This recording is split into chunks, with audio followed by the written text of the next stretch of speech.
The black Mercedes screams through rain-slicked streets. Kang grips the steering wheel, knuckles white, jaw clenched. Yuna, radiant in her red dress, holds her stomach. "The baby! Kang, please!" Her voice is honey and urgency. He doesn't answer.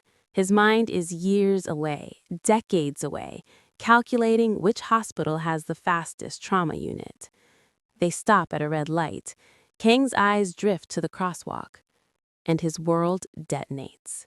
A woman, auburn hair and a chaotic ponytail, dirt on her cheek, thin, so heartbreakingly thin, and strapped to her chest, two infants in a beige carrier, matching bear ear hats. Geraldine. His Geraldine. His ghost. The woman he abandoned. The woman who haunted every mirror, every quiet moment. And children. His children. Kang's hand goes to his chest. Sudden, crushing pain. Not a heart attack. Something worse. Recognition. Consequence. The past he tried to bury alive, walking through the rain, unaware that the man who destroyed her life is sitting 15 feet away in a car worth more than she's earned in 3 years. "Kang?" Yuna's voice is sharp. "What are you—" "Get out." "What?" "Get out of my car." 3 hours earlier, Geraldine Morgan finished her graveyard custodial shift at the downtown office building. Her back screamed. Her hands were raw from industrial cleaner. She had $47 until Friday. Rent was due. Formula was $23. The electric bill could wait. Again. Liam and Lily were asleep at Mrs. Martha's apartment, the elderly neighbor who watched them for free in exchange for Geraldine doing her grocery shopping. Good souls still existed, even in this neighborhood where gunshots were the nightly lullaby. Geraldine picked up the twins at 6 a.m., strapped them into the carrier, her back protesting, and started the 40-minute walk to the free clinic. Lily had been coughing for 3 days. Geraldine couldn't afford to lose either custodial job, but she also couldn't let her baby suffer. The rain started at the worst possible time. Of course it did. The universe's sense of humor was impeccable. By the time they reached the clinic, Geraldine was soaked through. The receptionist, a kind-faced woman named Paula, took one look and ushered them directly to an exam room. "Honey, you look half dead yourself." "Just tired," Geraldine lied. She'd been just tired for 2.5 years. The doctor examined Lily. "Bronchitis. Here's an antibiotic prescription. That'll be $60 with the sliding scale." Geraldine stared at the paper. She had $47. I can come back Friday when I get paid." The doctor, an older black woman with silver-streaked hair and knowing eyes, studied her. "The prescription is already paid for. A benefactor covers gaps for cases like yours." Geraldine's throat closed. She nodded, took the paper, and left before she could cry in front of strangers. The pharmacy was 8 blocks away. The rain had become a downpour. Geraldine pulled her jacket, her only jacket, the one from senior year of college, tighter around the twins. They were dry. That's all that mattered. She was crossing the street at 5th and Madison when she felt it, that electric charge in the air when someone is staring at you. She looked up. A black Mercedes at the red light. And in the driver's seat? No. No. Kang. Kang Moretti. The man who whispered forever and disappeared like smoke. The man whose children were sleeping against her chest. The man she'd Googled exactly twice, once when pregnant and desperate, once after a particularly hard night when loneliness felt like drowning. Korean Mafia boss, dangerous, untouchable, engaged to some beautiful socialite. Their eyes met. She watched his face transform, shock, recognition, something that looked like agony. The light turned green. Car horns blared. Geraldine ran. Kang found her at a bus stop, rain pouring, the twins crying now, tired, wet, sensing their mother's panic. He stepped out of the Mercedes, expensive suit immediately ruined. He didn't seem to notice. Geraldine. Her name in his voice was of violence. She turned, and all the rage of 2.5 years erupted. Don't. You don't get to say my name. You don't get to exist in my world. The children. My children. Geraldine, please. You left me. Her voice cracked. I told you I was pregnant and you ran. Do you know what that year was like?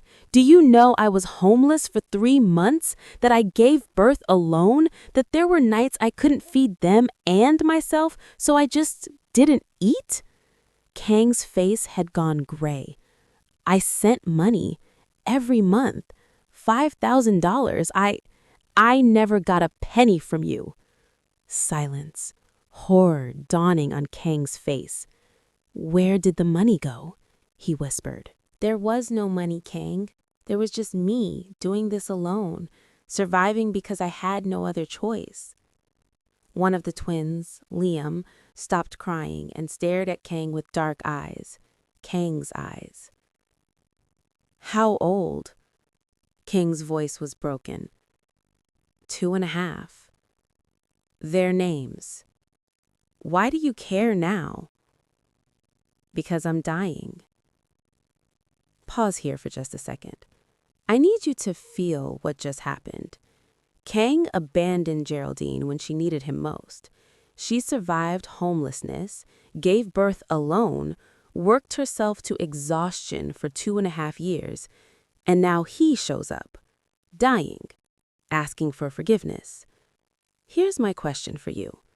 Does terminal illness earn someone the right to redemption? Drop a comment right now. Tell me, if someone abandoned you, destroyed your life, then came back dying and wanted to make amends, would you let them? Or is some betrayal too deep to forgive, even at the end?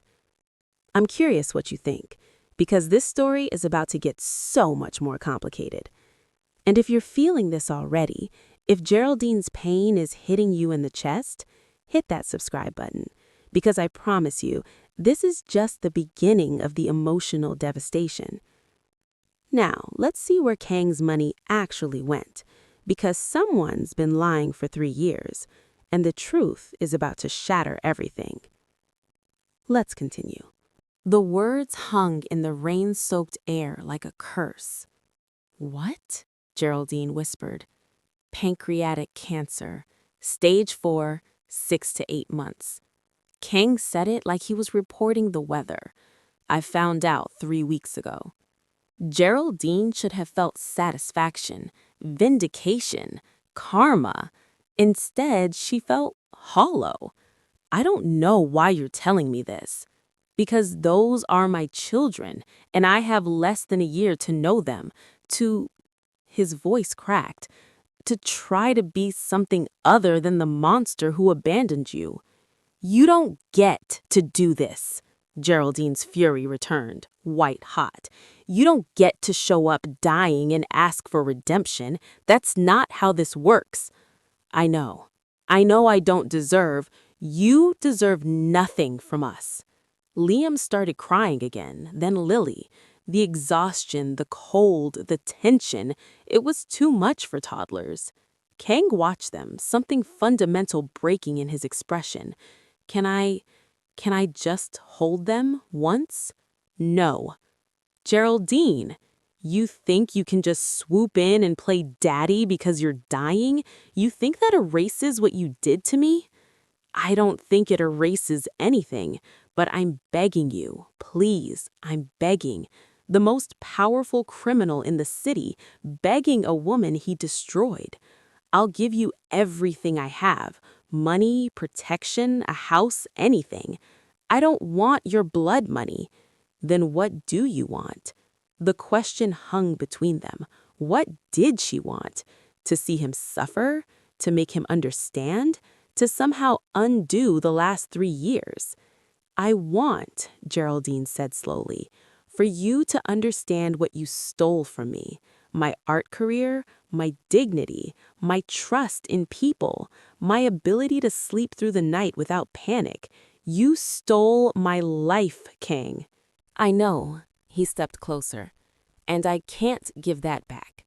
But I can give you theirs. Safety, education, a future. I can dismantle everything I built to make sure they never have to worry about. About having a father in the Mafia? Yeah, great plan. About having food," Kang said quietly. "About being warm. About their mother collapsing from exhaustion." Geraldine hated that he'd seen that in her, the bone-deep exhaustion, the way she was barely holding together. "Let me do a DNA test," Kang continued. "If they're mine, they're yours. You have eyes. Then let me help, please. I'm not asking you to forgive me. I'm not asking you to trust me. I'm asking you to let me spend the time I have left trying to give these children what I never had, a father who puts them first." Geraldine looked at her babies. Liam had Kang's stubborn jawline. Lily had his intensity. They deserved more than survival mode. They deserved a childhood. "If I agree to this," she said slowly, "we set boundaries. You don't get to play house. You don't get to pretend we're a family. You're a dying man trying to do one good thing before you go. That's it. Deal.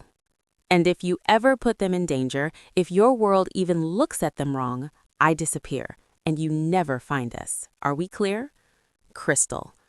Geraldine adjusted the carrier, her babies finally quieting. "There's a coffee shop 2 blocks from here. We'll talk. But Kang," she looked at him with all the pain he'd caused reflected back, "I will never forgive you. You need to accept that before we start this." "I already have," Kang said softly. They walked to the coffee shop. Kang called someone, his driver, Marcus, to bring dry clothes and blankets. By the time they arrived, Geraldine was shivering violently. The conversation that followed was brutal. Kang learned Geraldine had been evicted twice. She worked 3 jobs. She'd been assaulted once by a man who followed her home. She fought him off with a broken bottle. She'd missed her own mother's funeral because she couldn't afford the bus ticket. The twins' first words were at 2 years old because Geraldine was too exhausted to talk to them much. She'd considered adoption once, during the darkest week, but couldn't go through with it. With every revelation, Kang looked more destroyed. Finally, he said, "I need to show you something. Will you come with me?" "Where?" "My home. I have documents, proof that I sent money. I need to know where it went." Against every instinct, Geraldine agreed. Kang's penthouse was obscene, floor-to-ceiling windows overlooking the city, furniture that cost more than Geraldine's annual income, art on the walls, real art, the kind she used to dream of creating. Marcus Kim, Kang's driver and lieutenant, helped them inside. He was a stocky Korean man in his 40s with kind eyes and a shoulder holster barely concealed under his jacket. "Boss, we have a problem," Marcus said quietly as Geraldine settled the twins on the massive leather couch. "Later. It's about the transfers." Kang froze. "What about them?" Marcus glanced at Geraldine, then back to Kang. "The account you set up 5 years ago, the automatic transfers to Geraldine Morgan, they've been redirected." "What?" Marcus pulled out a tablet, tapped through banking records. Every transfer, $5,000 monthly, was intercepted and rerouted to an offshore account. The security protocols were overridden from inside your system. Kang's face went from shock to cold rage. "Who?" "The access codes? They're Yuna's." Silence. The kind of silence before an execution. "Explain," Kang said, his voice deadly calm. Marcus pulled up more records. 3 years ago, you gave Miss Park secondary access to your financial systems as part of the engagement negotiations. Someone, likely her, used those credentials to set up the redirect. Geraldine Morgan never received a single transfer. Geraldine stood. "Wait, your fiancé stole money meant for your children?" ex-fiancé, Kang corrected, already pulling out his phone. Marcus, I want her location, now. Kang, wait! Geraldine grabbed his arm. What are you going to do? Have a conversation? That's not what that tone means. That means you're going to kill someone. Kang looked at her, and for the first time, she saw the monster everyone warned about. She stole from you, from them. He gestured to the twins. She let you suffer. She let my children go hungry. Yes, Geraldine, that's exactly what it means. No. No? I don't want you to kill for us. I don't want that blood on my conscience. It won't be on yours. Yes, it will, Geraldine was shaking. If you kill her, you're still that person, the person who solves problems with violence. And I can't. I won't let my children be around that. Kang stared at her. Then, slowly, he pocketed his phone. Fine, no killing, but she's going to tell me everything.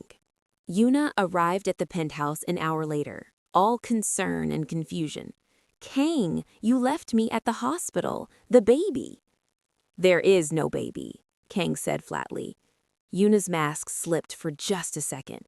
What are you talking about? You're not pregnant. You never were. Dr. Kim at Mercy Hospital confirmed you haven't been in for any prenatal visits. The emergency tonight was staged. Geraldine watched from the doorway, twins asleep in the guest room, Marcus standing guard. Yuna's eyes found Geraldine, recognition, then calculation. I see. The ex-girlfriend appears and suddenly I'm the villain. The money, Kang said. Where is it? What money? Kang moved fast, grabbed Yuna's wrist, not hard enough to hurt, but hard enough to terrify. Do not lie to me. $180,000, meant for Geraldine Morgan. Where is it? Yuna smiled. Actually smiled. You really don't see it, do you? See what? You're already dead, Kang. Richard Blackwood sends his regards. The name hit like a bullet. What did you do? Kang whispered. I helped him prepare your territories, your assets, your security protocols. He has everything. And tomorrow at the charity gala, he's going to make his move. You'll be arrested on federal trafficking charges, fake evidence I helped plant. You'll die in prison, disgraced, and I'll inherit everything. Why? Because you killed my uncle, because you humiliated my family, because you're a monster who deserves to rot. Yuna looked at Geraldine. Congratulations, by the way. You get to watch him fall. Should be fun. Kang released her. Get out. Gladly. Enjoy your last free night. She left. The silence she left behind was suffocating. Marcus spoke first. Boss, if Blackwood has that kind of access, he can get to anyone. Kang finished. He looked at Geraldine. You need to leave. Tonight. You and the twins. I'll set you up somewhere safe. No. Geraldine. I said no. If this Blackwood person has been planning this for years, he knows about us now. He knows about them. She gestured to where the twins slept. Running makes us targets. Staying means we fight. You don't fight men like Richard Blackwood. Then teach me. Kang stared at her. You hate me. Yes, and my children need a father, even a dying one. And I'll be damned if some trafficking monster uses my babies as leverage. So teach me how to survive your world, Kang. We have 6 months. Let's make them count. The safe house was technically Kang's third property, a fortified townhouse in a quiet neighborhood, armed security disguised as groundskeepers, panic rooms on every floor. Geraldine hated it on principle. It was beautiful, it was safe, it was everything she'd needed for 2.5 years and never had. The twins will share the nursery, Kang explained, giving the tour. I had it stocked while we were in transit. Clothes, toys, formula, diapers, everything. Geraldine opened the nursery door and stopped. It was perfect. soft yellow walls, hand-painted murals of forests and animals, 2 cribs with organic cotton sheets, a rocking chair by the window. "I hired a decorator," Kang said quietly. "I didn't know if you had a boy and a girl or 2 boys, or I just asked for something gentle, something safe." Geraldine bit her lip, refusing to cry. It's nice. Your room is next door. Queen bed, ensuite bathroom. If you need anything, where do you sleep?" "I don't. Much. Downstairs office, usually." They stared at each other. The weight of history, of pain, of reluctant necessity. "We need rules," Geraldine said finally. Agreed. They sat at the kitchen island. Marcus brought coffee. Geraldine hadn't had real coffee, not instant, not gas station, in months. She nearly wept at the first sip. "Rule 1, Geraldine began. "You don't make decisions about the twins without consulting me. I'm still their mother. Your money doesn't change that." Agreed. "Rule 2, no criminal activity around them. None. I don't care if it's a phone call or a meeting, not in their presence." Agreed. "Rule 3, you don't lie to me about your health, about the danger, about anything. If I'm in this, I'm in it with open eyes." Kang hesitated. "That works both ways. You tell me if you're scared, if you need something, if you want to leave." "Deal." Geraldine took another sip of coffee. "So, Richard Blackwood, tell me everything." Kang spent the next hour explaining. Richard Blackwood controlled human trafficking in 4 states. Kang had killed his brother, James Blackwood, 5 years ago when Kang discovered James was trafficking teenage girls through a club Kang owned. "I burned the club down with James inside," Kang said flatly. "Richard's been waiting for revenge ever since. He's smart, patient. This isn't a street war. It's systematic destruction." "What's his next move?" "The gala tomorrow. He'll have me arrested on planted evidence, but that's just the opening. While I'm detained, he'll move on my assets, my people, and—" Kang's jaw clenched. "And he'll use you and the twins as leverage to make me surrender everything before the trial." "How do we stop him?" "I need proof he planted the evidence, and I need to dismantle his operation before he can move. That means, let me guess, violence. Tactical strikes." "That's just a fancy word for violence." "Yes." Geraldine set down her coffee. "I need to understand something. You're dying, 6 to 8 months. Why not just walk away, disappear with us, let your empire fall? Because Richard won't stop. He'll hunt you to punish me. The only way you're safe is if he's destroyed first. Or if you give him what he wants. Never." "Why?" Kang looked at her, really looked at her. "Because the last 6 months of my life are the only ones that matter. I've spent 15 years building something evil. I can spend 6 months tearing it down and building something good. A foundation, a trust fund for the twins, safety for you.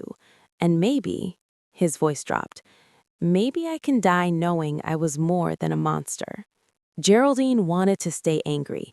It was safer than whatever else she was feeling. "I'm going to the gala with you," she said. "No. Not negotiable. If Blackwood knows about me, he expects you to hide me. So we do the opposite. I'm your date. Public. Visible. It throws him off. It puts you in danger. I've been in danger since you walked back into my life. At least this way, I'm an active participant." Kang studied her. "You're stronger than I ever was." "I'm a mother. We don't get the luxury of weakness." Over the next 24 hours, Geraldine learned Kang's world. Marcus taught her basic self-defense. Kang showed her the panic buttons, the safe routes, the emergency protocols. The twins, oblivious to the danger, thrived. Clean clothes, full bellies, a warm house. Liam laughed more. Lily's cough cleared up with the antibiotics. And Kang watched them like a man starving. When Liam called him man, toddler speak for the stranger giving piggyback rides, Kang's eyes went red. When Lily fell asleep on his lap during a cartoon, he sat frozen for an hour, terrified of waking her. Geraldine watched him fall in love with fatherhood, and her heart cracked in complicated ways. The night before the gala, Kang found her in the nursery, watching the twins sleep. "Thank you," he said quietly. "For what?" "For letting me know them, even if it's just for a little while." Geraldine didn't answer. She couldn't. The gala was at the Monarch Hotel. Crystal chandeliers, champagne fountains, the city's elite in designer gowns and tuxedos. Geraldine felt like an imposter in the emerald dress Kang had insisted on buying. "You look beautiful," Kang said as they arrived, his hand on the small of her back. "I look like I'm playing dress up. You look like you belong." They entered together. Heads turned, whispers rippled through the crowd. Kang Moretti, the enigmatic bachelor engaged to Yuna Park, now arriving with an unknown redhead? Yuna was across the room, dripping diamonds, her smile poisonous. Next to her stood a man in his 50s, silver hair, expensive suit, eyes like a shark. "That's him," Kang murmured. "Richard Blackwood."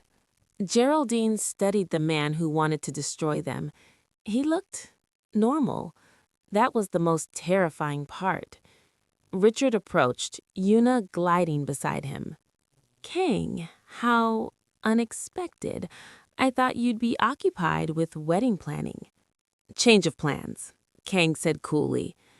"I can see that."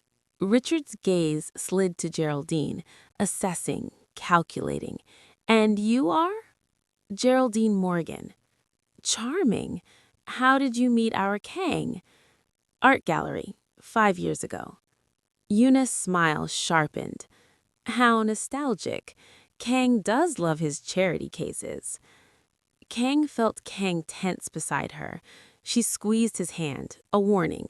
"Stay calm." "We should dance," Geraldine said to Kang, "if you'll excuse us."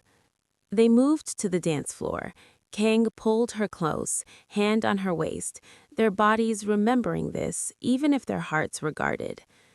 "He knows," Kang said quietly. "Of course he knows. That's the point. He sees you have something to lose now." "Which makes you a target." "I was already a target." Geraldine looked up at him. "Kang, we can't win by being afraid." Kang's phone buzzed. He glanced at it and his face went white. "What?" He showed her the screen. A photo, the safe house, smoke, emergency vehicles. "The twins," Geraldine whispered. "Marcus has them. He triggered the evacuation protocol the second the fire started. They're safe, but he's making his move." Kang's jaw clenched. "I need to go. We need to go." They were heading for the exit when Richard's voice rang out. "Ladies and gentlemen, if I could have your attention." The music stopped. Geraldine felt dread pull in her stomach. "I'm afraid we have a situation," Richard continued, all false concern. "It's come to my attention that Mr. Moretti has been involved in some troubling activities. Federal agents are on their way to speak with him." Murmurs, gasps. Kang stood frozen. "You see," Richard smiled, "evidence has emerged linking Kang Moretti to a trafficking operation. Very disturbing evidence." "That's a lie," Geraldine said loudly. Every head turned to her. "I'm sorry, Miss Morgan, Geraldine Morgan, and I said that's a lie." "How would you know?" "Because the man running a trafficking operation is standing right next to you." The crowd gasped. Yuna laughed, high and cruel. "The desperation is almost charming." Geraldine looked directly at Richard Blackwood. "I know who you are. I know about the docks. I know about the safe houses you run disguised as women's shelters. I know about Bangkok Pipeline. And I know," she pulled out her phone, showing a screen Marcus had prepared, "that these are your offshore accounts." Richard's mask cracked, just for a second. Lies, he said smoothly, fabricated by a desperate man trying to save his... I have recordings, Geraldine interrupted, of your conversations with Yuna Park, planning how to frame Kang, how to take his empire, how to use me and my children as leverage. This was a bluff. They didn't have recordings, but Richard didn't know that. This is absurd, Richard snarled. You're a mother protecting her children from a monster, Geraldine finished, and I'm not afraid of you. The room was silent. Then sirens, real ones, getting closer. Kane grabbed Geraldine's hand. We need to leave, now. They ran. They made it to the car, Marcus behind the wheel, the twins crying in car seats in the back. Geraldine collapsed into her seat, adrenaline crashing. That was insane, Marcus said, hitting the gas. Absolutely insane. Did it work? Geraldine asked. You bought us time, Kang said. Richard has to scramble now, deny, control the narrative. But Geraldine, he looked at her with something like awe. That was the bravest thing I've ever seen. I didn't think, I just reacted. You challenged a monster in a room full of people. I've been fighting monsters alone for 3 years. At least this time I had backup. Liam stopped crying and reached for Geraldine. Mama? I'm here, baby. Lily joined in. Mama scared? Mama's okay now. King watched them, this small, perfect family he'd created and abandoned. I'm sorry, he whispered. Geraldine heard him. She didn't respond, but she didn't pull away when his hand found hers either. They drove into the night, hunted but together, and for the first time in years, Geraldine felt like maybe survival wasn't the only option. Maybe, just maybe, they could actually win. Stop. Just stop for a second. Did you see what Geraldine just did? She stood in a room full of the city's elite, a room full of predators, and called out a human trafficking kingpin to his face. This woman who was homeless 3 years ago, who worked 3 jobs just to feed her babies, who had every reason to stay silent and invisible. She chose to roar. That's what motherhood does. It turns survival into warfare. It makes you braver than you ever thought possible. If Geraldine's courage is giving you chills right now, do me a favor. Hit that like button. Let me know you're feeling this. Let me know this story is hitting the way it's supposed to. And listen, if you have someone in your life who fought impossible battles to protect you, someone who stood up when they could have stayed down, share this video with them. Tell them you see them. Tell them their courage mattered. Because here's what you don't know yet. Kang is sicker than he told Geraldine. And the attack that's coming, it's going to force both of them to decide what they're willing to die for. Stay with me. The climax is coming, and it's going to wreck you. Let's go. The new safe house was smaller, more remote. A cabin 2 hours north, surrounded by forests, only one access road. Kang collapsed the moment they entered. Kang! Geraldine caught him as he fell, his weight nearly taking her down. Marcus helped her get him to the couch. It's fine, Kang gasped. Just medication in my jacket. Marcus found the pill bottle. Geraldine read the label. Oxycodone. Prescribed 3 weeks ago. How bad is the pain? She demanded. Manageable. Kang. He looked at her, and she saw it, the truth he'd been hiding. He was further along than 6 months. The cancer was aggressive. He'd been managing symptoms, pushing through, running on borrowed time. How long? She whispered. 3 months, maybe 4 if I'm lucky. The room spun. 3 months, not 6, not 8, 3. You lied to me. I didn't want... You lied. We had a rule, no lies. I'm sorry. Geraldine stood, rage and grief warring. I've been planning for 6 months, time to get to know you, time for the twins to bond with you. But 3 months? Kang, that's nothing. That's... Her voice broke. That's barely enough time to remember what we had, let alone build something new. I know. Do you? Do you really? She was crying now, hot, angry tears. I hate you. I've hated you for 3 years, and I was just starting to. She stopped, unable to say it. Starting to what? Nothing. It doesn't matter. But it did matter, because somewhere between the coffee shops and the nursery tours and the gala, Geraldine had started to forgive him, started to see the man beneath the monster, started to remember why she'd loved him once. And now she'd lose him anyway. The next morning, Marcus pulled Geraldine aside while Kang slept. There's something you need to know, Marcus said. The fire at the safe house? It wasn't Blackwood. What? It was Yuna. We found evidence. She hired a crew to torch the place. She's working with Blackwood, yes, but she has her own agenda. Which is? Kill Kang before the cancer does, inherit everything, then betray Blackwood and take his empire too. Geraldine felt sick. She's already tried. 3 times. The medication Kang takes? Someone tampered with one batch. We caught it in time, but it was close. Does Kang know? He suspects, but he's focused on protecting you and the twins. He doesn't care what happens to him. That's not his choice to make. Marcus smiled slightly. I was hoping you'd say that. They spent the next week fortifying. Marcus brought in trusted men, former military, loyal to Kang personally. They set up perimeter alarms, surveillance, weapons caches. And Geraldine learned to shoot. You're a natural, Marcus said, watching her hit the target center mass 5 times in a row. I'm a desperate mother. Same thing in my experience.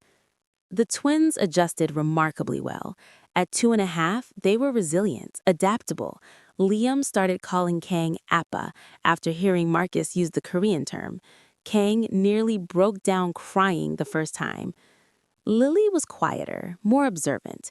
She'd sit on Kang's lap during breakfast, studying his face, tiny hand patting his cheek. Appa sad? No, sweetheart. Appa's happy. Why Appa cry when happy? Kang would just hold her, unable to explain that he was crying because he'd missed so much, because he had so little time left, because love and regret tasted the same. Geraldine watched these moments from doorways, her heart fracturing in complex ways. One night, after the twins were asleep, she found Kang on the porch, staring at the stars. Can't sleep? She asked. Trying to memorize this, he said. The quiet, the trees, knowing they're safe inside. Geraldine sat beside him. Marcus told me about the medication, about Yuna's attempts. Kang didn't look surprised. Marcus worries too much. He cares about you. He's one of the few. The twins care about you. They don't understand what I am. They understand you're their father. That's enough. Kang finally looked at her. What about you, Geraldine? What do you understand? I understand that you're dying, that you're trying to make amends, that you're better with them than you are with yourself. She paused. And I understand that I don't hate you as much as I should. You should hate me. Probably. I destroyed your life. Yes. I don't deserve forgiveness. No, you don't. They sat in silence, the weight of everything unsaid pressing down. I loved you, Kang whispered. 5 years ago. I loved you so much it terrified me. I thought my world would corrupt you, kill you. So I ran. And in running, I destroyed you anyway. Geraldine's throat tightened. I loved you too. And then I hated you. And now, she shook her head. Now I don't know what I feel. You don't have to know. But I want to. Because in 3 months, you'll be gone. And I'll be left with these babies and all these unfinished feelings. And her voice broke. I don't know how to grieve someone I never stopped loving and never stopped hating. Kang reached for her hand. She let him take it. Then don't decide tonight, he said softly. We have time. Not much, but some. Geraldine looked at their joined hands. Promise me something. Anything. Don't die trying to be a hero. Don't waste time on revenge or empire building. Just be here. Be their father. Be the man I fell in love with, just for a little while. Can you do that? Kang brought her hand to his lips, kissed her knuckles. I promise. It was a lie. They both knew it. Because Richard Blackwood was still hunting, Yuna was still plotting, and Kang's time was running out faster than either of them wanted to admit. But for one night, they pretended. For one night, they held hands on a porch and imagined a world where love was simple and death was far away. 2 weeks later, Kang made a decision that terrified everyone. We're getting married, he announced over breakfast. Geraldine choked on her coffee. Excuse me? Legally, officially. It protects you and the twins. If I die, everything transfers to you automatically. No courts, no contests, no Yuna claiming rights as my fiancée. That's practical, Geraldine said slowly. It's also strategic. Richard expects me to hide you. A public wedding, covered by society pages, makes you untouchable. He can't move against you without scrutinizing every action. Marcus nodded. It's smart, boss. It's insane, Geraldine countered. You want to marry me to protect me? Yes. Not because you love me? Silence. Kang set down his fork. I don't have the right to love you, Geraldine. I gave that up when I ran. But I have the right to protect you, to give you my name, my assets, my legacy. It doesn't have to mean anything emotional. Except it does, Geraldine said quietly. To me. I know, and I'm sorry, but stop apologizing and just ask me properly. Kang blinked. What? If you're going to propose marriage as a tactical maneuver, at least do it right. A slow smile spread across Kang's face. He stood, walked around the table, and, to Geraldine's shock, got down on one knee. Liam and Lily stopped eating, eyes wide. Geraldine Morgan, Kang said, his voice steady despite the absurdity. Will you marry me for completely practical, legally strategic reasons that have nothing to do with the fact that I never stopped loving you? Geraldine laughed through sudden tears. You're impossible. Is that a yes? It's a we're both idiots. I'll take it. He kissed her hand and something shifted, something that felt dangerously like hope. The wedding was planned for 3 days later, small, intimate, at the cabin with Marcus and a few trusted allies as witnesses. Geraldine wore a simple ivory dress. Kang wore a dark suit, leaning heavily on his cane now, the cancer progressing visibly. Liam and Lily were ring bearers, carrying the bands on tiny satin pillows, looking adorable and confused. The officiant, a retired judge who owed Kang a favor, kept it brief. Do you, Kang Moretti, take Geraldine Morgan to be your lawfully wedded wife? I do. Do you, Geraldine Morgan, take Kang Moretti to be your lawfully wedded husband? Geraldine looked at him, this dying man, this monster trying to be better, this father her children adored. She thought about 3 years of anger, 3 weeks of reluctant partnership, and the way he looked at their babies like they were miracles he didn't deserve. I do. They kissed. It was gentle, careful, full of things neither could say aloud. Liam clapped. Appa and Mama kissing. Lily giggled. Yucky. Everyone laughed, and for a moment, it was perfect. That night, after the twins were asleep, Geraldine found Kang in the bathroom, vomiting blood. Kang! It's fine, he gasped, wiping his mouth. It's not fine. She grabbed his arm, felt how thin he'd become. You need a hospital. No hospitals. They'll ask questions. Richard has people everywhere. I don't care. You're dying faster than you should be.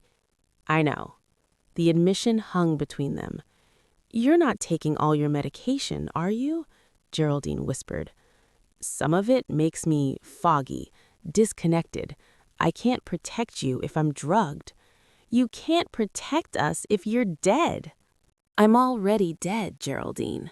This is just managing the timeline. She slapped him, hard. The sound cracked through the cabin. Kang touched his cheek, stunned. Don't you dare give up, Geraldine hissed. Don't you dare marry me and then quit. You promised to be here, to be their father. You promised. I'm trying. Try harder. Take the medication. Sleep. Let us help you. You don't get to be a martyr. You're not allowed. Why do you care? The question was soft, genuine. Geraldine's anger crumbled. Because they need you. Because She stopped, the truth too big to speak. Kang cupped her face. Say it. No. Geraldine. If I say it, it makes this real. If it's real, losing you will destroy me. You already lost me once. You survived. Barely, and that was when I hated you. She was crying now. But now I don't hate you. I don't know what I feel, but it's not hate, and that terrifies me. Kang kissed her forehead. I'm sorry. For all of it. For leaving, for coming back, for making you care again when you shouldn't. Stop apologizing and just stay. Please, just stay as long as you can. Okay, he whispered. Okay. He took the medication. Geraldine stayed with him until he fell asleep, his hand holding hers, his breathing labored but steady. And she realized with horrible clarity, she was falling in love with him again, with the man he was becoming, with the father he'd always had the capacity to be, just in time to watch him die. The attack came at dawn. Geraldine woke to gunfire. Kang was already moving, pulling her from bed. Get the twins, panic room, now. She ran to the nursery. Liam and Lily were crying, terrified. She grabbed them, sprinted for the hidden panic room behind the bookshelf. Marcus appeared, blood on his shirt. They breached the perimeter, at least 8 men, professional. Blackwood, Kang demanded, and Yuna. They're working together now. Final move. Kang's face went cold. Take Geraldine and the twins to the bunker. I'll hold them off. No, Geraldine grabbed his arm. You're not dying today. I'm dying anyway. Not today. More gunfire, closer now. Marcus ushered them into the panic room, a fortified space with supplies, communications, and an escape tunnel. Kang, come on, Geraldine shouted. I'm right behind you. He was lying. She knew it. But Marcus was pulling her into the room, and she had the twins to protect, and the door sealed. Through the security monitor, Geraldine watched Kang take position, Marcus beside him, guns ready. Richard Blackwood's voice echoed through the cabin. Kang, let's talk like civilized men. I'm done talking, Richard. Then let me make this simple. Give me the woman and the children, and I'll make your death quick, painless, a professional courtesy. Go to hell. Already there, my friend, but I'm taking you with me. The firefight was brutal. Kang and Marcus held them off, but they were outnumbered. Geraldine watched Kang take a bullet to the shoulder, keep fighting. Watched Marcus go down, leg wound, still firing. Then she saw her, Yuna, slipping through the chaos, heading for the bookshelf, heading for the panic room entrance. No, Geraldine whispered. Yuna reached the panel, entered the override code. She'd always had access, always been planning this. The door unlocked. Geraldine grabbed the twins, pushed them behind her, and raised the gun Marcus had trained her with. Yuna entered, gun drawn, smiling. Hello, Geraldine. Don't! Don't what? Take what's mine? Kang was supposed to be mine. This empire was supposed to be mine. And you? Her face twisted with rage. You ruined everything. He left you because you're a monster. And he's what? A saint? Yuna laughed. He's a killer, Geraldine, a violent, evil man, and you fell in love with him anyway. What does that make you? A mother protecting her children. What does that make you? Smart enough to win. Yuna raised her gun, aimed at Liam. Geraldine didn't think. She fired. The bullet hit Yuna in the chest. Yuna looked down, surprised, then crumpled. Geraldine stood frozen, the gun still raised, unable to process what she'd just done. Liam was crying, Lily was screaming, and Geraldine had just killed someone. Kang burst through the door, saw Yuna's body, saw Geraldine's face. Oh God, Geraldine, I killed her. You've protected them, that's all that matters. I killed her. Kang pulled her into his arms, the twins between them. I know, but you're alive. They're alive. That's what matters. The gunfire stopped. Marcus appeared, limping. Blackwood's dead. His men are surrendering. It's over. Over. Geraldine started laughing, then crying, then both at once, hysterical with relief and horror and adrenaline crash. Kang held her through it, his own body failing, bleeding from multiple wounds, but holding her anyway. We won, he whispered. We actually won. The aftermath was brutal. Federal agents arrived, the real ones, not Richard's bought men. They arrested Richard's surviving crew, cleared Kang of all planted charges, found evidence of Richard's trafficking operation and shut it down. Geraldine gave her statement in a daze. Self-defense, protecting her children. The agents were sympathetic. They saw the terror in her eyes, the babies clinging to her, the monster dead on the floor. No charges filed. Kang was in surgery for 6 hours. They removed the bullets, stitched him up, pumped him full of blood and antibiotics. The doctor pulled Geraldine aside. He shouldn't have survived that blood loss, especially with the cancer. His body it's remarkable he's still fighting. How long? Geraldine whispered. Days, maybe a week. The trauma accelerated everything. I'm sorry. Days. Not months, not weeks, days. Geraldine returned to his hospital room. He was awake, barely. Tubes and wires and machines keeping him alive. Hey, he said, voice rough. Hey. She sat beside him, took his hand. The twins? Safe. Marcus has them. They're okay. Good. That's... He coughed, winced. That's all that matters. Kang? I know. I can feel it. The ending. Don't. Geraldine, look at me. She did. His eyes were clear despite the pain. I need you to promise me something, he said. Anything. Tell them the truth. All of it. The good and the bad. Tell them I was a monster who chose to be better. Tell them... His voice broke. Tell them I loved them. That they saved me. That I would have done it all differently if I'd known what mattered. I will. And Geraldine, tell them their mother is the bravest person I ever met, that she's the reason they're safe, that loving her was the only good decision I ever made. Kang. He was crying now. I'm sorry. For all of it. For leaving, for coming back, for making you love me again, just to leave you again.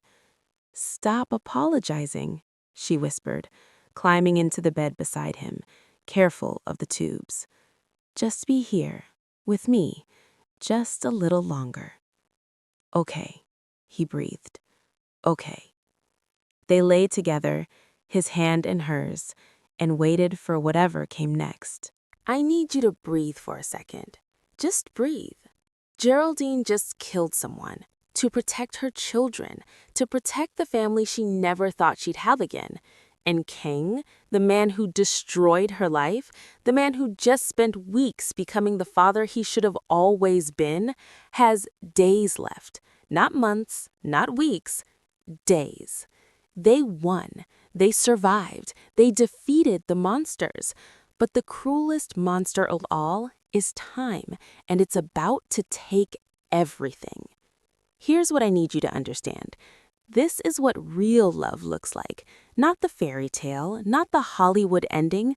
Real love is choosing to stay when you know the goodbye is coming. Real love is forgiving the unforgivable because the alternative is living with hate. If this story is destroying you right now, if you're crying, if your chest hurts, if you're thinking about someone you lost or someone you wish you'd forgiven, leave a comment. Tell me who you're thinking about. Tell me what this story is making you feel.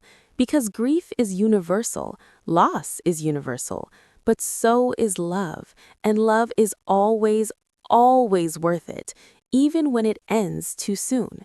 Subscribe if you haven't yet, because I make stories that make you feel, stories that remind us we're human, stories that honor the messy, beautiful, heartbreaking reality of being alive. Now, let's watch Kang and Geraldine say goodbye. This is the part where you're going to need tissues. I'm not sorry. Let's finish this. Kang lasted 8 days. 8 days of fading in and out. 8 days of Geraldine reading to him, playing music, telling stories. 8 days of the twins visiting, climbing onto his bed, pattering him with questions he could barely answer. "Why Appa sleeping so much?" Liam asked. "Because Appa's very tired, baby." "When Appa wake up?" Geraldine's throat closed. "Soon, sweetheart." But they both knew the truth. On the 7th day, Kang asked for a favor. "Marry me. Again. For real this time." "We're already married." That was legal. Practical. This, he gestured weakly, this is because I love you. Because I want to hear you say vows you actually mean. Please, Geraldine. She wanted to say no, wanted to protect herself from this additional heartbreak. But looking at him, skeletal, pale, barely breathing, she couldn't deny him this. "Okay," she whispered. "Okay." Marcus arranged everything. A hospital chaplain, flowers, sunflowers, Geraldine's favorite, the twins in tiny formal outfits. Kang could barely sit up. The nurses propped him with pillows. He wore a clean shirt, his hair brushed, trying to look presentable for this final ceremony. The chaplain kept it brief. "Do you have vows prepared?" Geraldine nodded, pulled out the paper she'd written the night before, hands shaking. "Kang," she began, voice breaking immediately. "5 years ago, you walked into my life and changed everything. Then you walked out and broke me. I hated you for so long. But these past few weeks," she stopped, crying. "These past few weeks, I remembered why I loved you. I saw you become the man I always knew you could be. I saw you choose our children over your empire. I saw you fight impossible odds to keep us safe. And I realized," I took a shaking breath, "I realized that loving you wasn't a mistake. Losing you was the mistake. And I'd rather have these few weeks with you than a lifetime without you." She could barely see him through her tears. "So yes, I choose you. I choose this. I choose love over safety, even though it's going to destroy me when you go, because you're worth it. We're worth it." Kang was crying too, silent tears streaming down his gaunt face. "Your turn," the chaplain said gently. Kang tried to speak, couldn't, tried again. "Geraldine, He coughed, Marcus holding a cup of water to his lips. "I wasted so much time, being afraid, being a coward, but you," his voice dropped to a whisper, "you made me brave. You and these perfect babies. You gave me a reason to be better. And I know I'm leaving you. I know that's cruel, but I need you to know." He was struggling now, each word an effort. "You are the love of my life. You are the best thing I never deserved. And I will love you until my last breath. And after, always." Liam, not understanding, climbed onto the bed. "Appa crying?" Happy tears, buddy, Kang whispered, pulling his son close. Lily joined, nestling against Kang's other side. Love, Appa. Love you too, princess, so much. I now pronounce you husband and wife, the chaplain said, his own voice thick. You may kiss your bride. Geraldine leaned down, kissed Kang softly. His lips were cold, dry, but the kiss was everything. Goodbye and hello, and forgiveness and love. The twins cheered. Marcus wiped his eyes. The nurses were crying. And for one perfect moment, they were a family. Kang died that night, peaceful, painless, surrounded by love. Geraldine was holding his hand. The twins were asleep in chairs beside the bed. Marcus stood guard at the door. Geraldine, Kang whispered, his last words forming slowly. I'm here. Tell them, he struggled. Tell them monsters can choose to be heroes. I will. Thank you. For everything. For them. For... His breath hitched. For loving me anyway. Always, she whispered. I'll always love you. He smiled. Small, genuine, at peace. Love you, he breathed. And then he was gone. The monitors flatlined. Nurses rushed in, but Geraldine knew. She felt the moment his soul left, the moment the room became colder, emptier. No, she heard herself saying. No, no, no. But he was gone.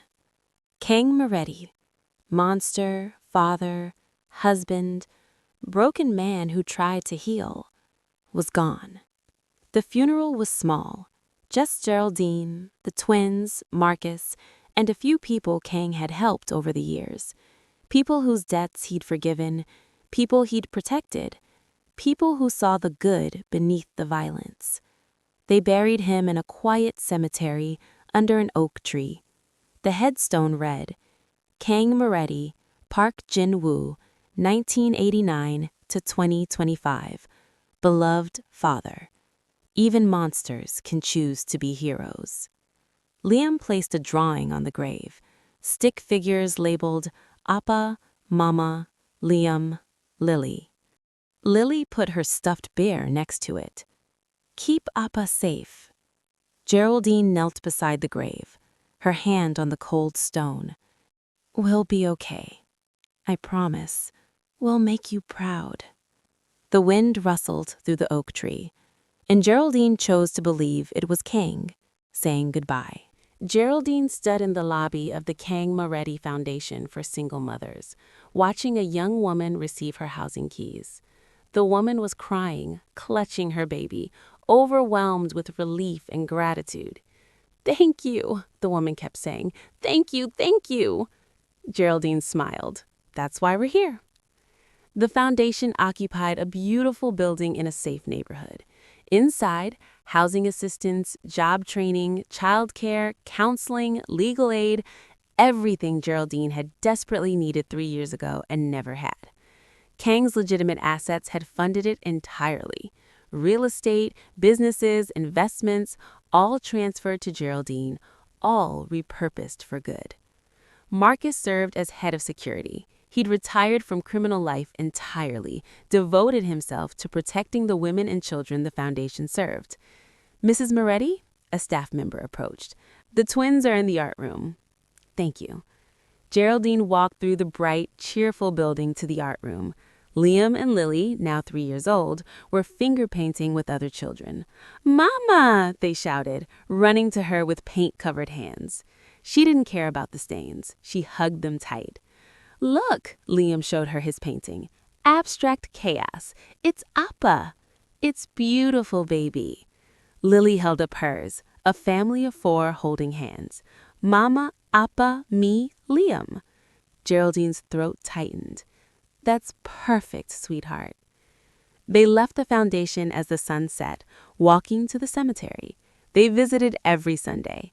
The twins ran ahead, familiar with the path now. They knew exactly where to find their father's grave. Geraldine followed slowly, carrying fresh sunflowers. When she reached the oak tree, Liam and Lily were already sitting by the headstone, chattering.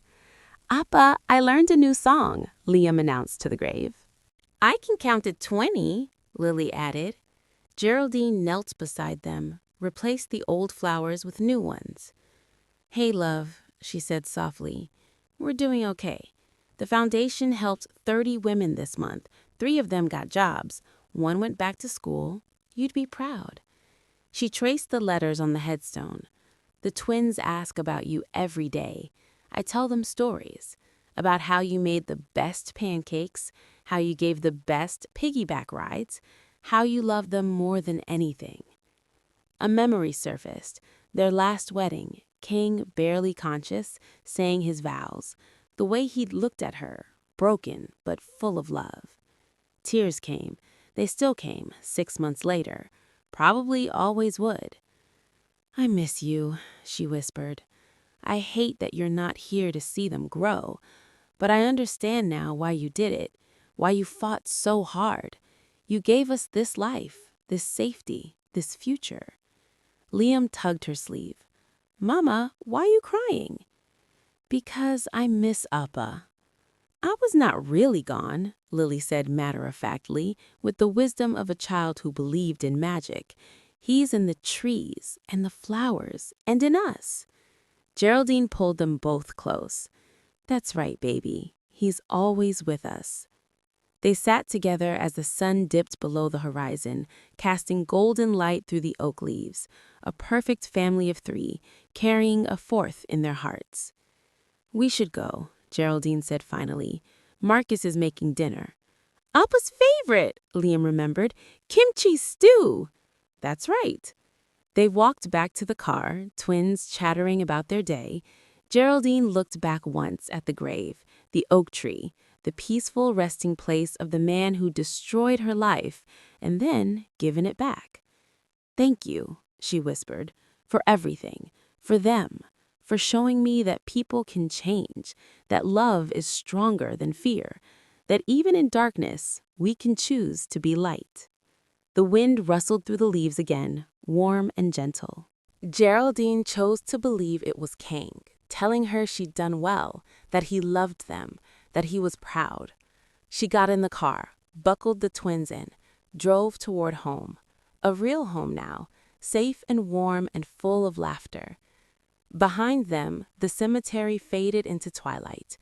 Ahead, the future waited. And for the first time in 3 years, Geraldine Morgan Wong believed it would be beautiful. That ending. I know, take a moment. This story is about second chances we don't always get, about fathers who learn too late, about love that survives death, about choosing to be better even when it's too late to fix everything. Drop a comment and tell me, what moment broke you? When did you start crying? If this story moved you, share it. Someone in your life needs to hear this, needs to remember that it's never too late to try to be better. And subscribe, because I have more stories like this, stories that make you feel everything, stories that remind us we're human. Thank you for being here.